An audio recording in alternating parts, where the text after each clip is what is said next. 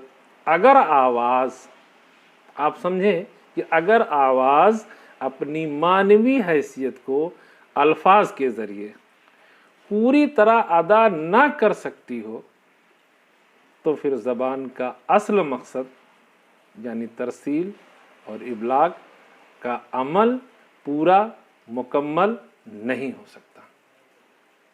اس طریقے سے سمجھ لیں کہ اگر آواز جس میں الفاظ ہوں گے، اگر اس میں معنوی حیثیت نہیں پائی جاتی، یعنی اگر آواز اپنی حیثیت، اپنی معنوی حیثیت کو الفاظ کے ذریعے سے پوری طرح ادا نہیں کر سکتی ہو تو زبان کا اصل مقصد یعنی ترسیل اور ابلاغ کا عمل پورا نہیں ہو سکتا۔ ہم نے آپ سے بتایا تھا کہ ترسیل اور ابلاغ یہ دو ایسے لفظ ہیں جو عموماً لوگوں کو بہت کنفیوز بھی کر دیتے ہیں۔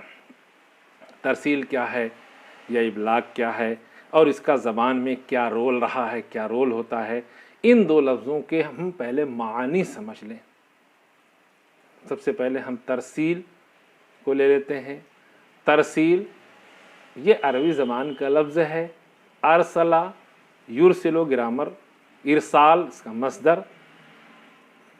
اسی ارسال کو جب ہم اور سمجھنے کی کوشش کریں گے یا کوشش کریں، اللہ تعالیٰ نے ارشاد فرمایا وما ارسلنا، ارسلنا مینس ہوتا ہے بھیجنا۔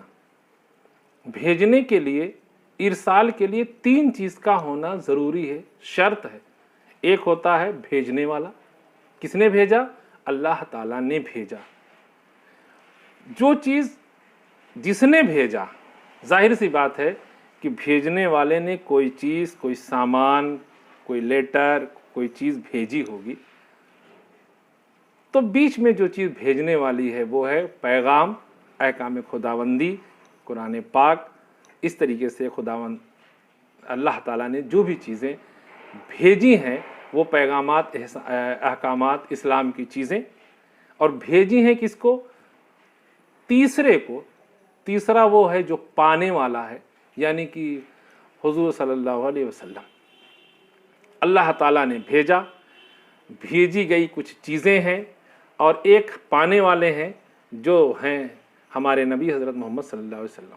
ٹھیک اسی طرح آپ زبان کو سمجھیں۔ ارسال، ایک انسان جب اپنے منہ سے کوئی زبان، کوئی آواز نکالتا ہے تو ہم بھیجنے والے ہوئے، ہمارے منہ سے نکلی کیا آواز، الفاظ، اور دوسرے جو اس کے سامنے بیٹھے ہیں لوگ، وہ اس آواز کو سننے والے، کیچ کرنے والے، کلیکٹ کرنے والے ہیں۔ اس لیے زبان میں یہی مقصد ہوتا ہے کہ جو چیزیں انسان کے منہ سے، یا جو آواز یا جو الفاظ انسان کے منہ سے نکلتے ہیں، وہ اپنی معنوی حیثیت مکمل رکھتے ہوئے سننے والے کے بیچ پہنچیں، تاکہ اس سے ترسیل کا کام مکمل ہو۔ دوسرا لفظ ہوتا ہے ابلاغ، بلیغ، جس کے معنی ہوتا ہے کسی چیز کو پہنچانا، اشاعت کرنا۔ یہ ہے زبان کی خوبیوں میں سب سے بڑی چیز، کہ زبان کی سب سے بڑی خوبی یہ ہے کہ اس میں ترسیل اور ابلاغ بھی ہونا چاہیے، یعنی کہ جو بات ہم کہتے ہیں وہ اتنی عمدہ ہو کہ جس سے زبان کا جو اصل مقصد ہے، یعنی کہ ترسیل اور ابلاغ، وہ پورا ہو جائے۔ الفاظ اس طریقے سے ہم کہہ سکتے ہیں، یا ہم کہتے ہیں کہ اگر آواز اپنی معنوی حیثیت کو الفاظ کے ذریعہ پوری طرح ادا نہیں کر سکتی ہو تو زبان کا اصل مقصد یعنی ترسیل و ابلاغ کا عمل پورا نہیں ہو سکتا۔ الفاظ اور معنی میں تال میل اور مناسب ربط و تعلق سے ہی زبان کا دائرہ وسیع سے وسیع تر ہوتا ہے۔ یعنی جب مناسب تال میل، مناسب ربط و تعلق ہوگا تو پھر زبان کا دائرہ دھیرے دھیرے دھیرے وسیع ہوتا چلا جائے گا۔ آج کے اس ویڈیو میں بس اتنا ہی۔ انشاءاللہ اگلے ویڈیو میں ہم زبان اور بولی کے درمیان فرق کو لے کر آپ کے سامنے حاضر ہوں گے۔ آپ تمامی کا بہت بہت شکریہ۔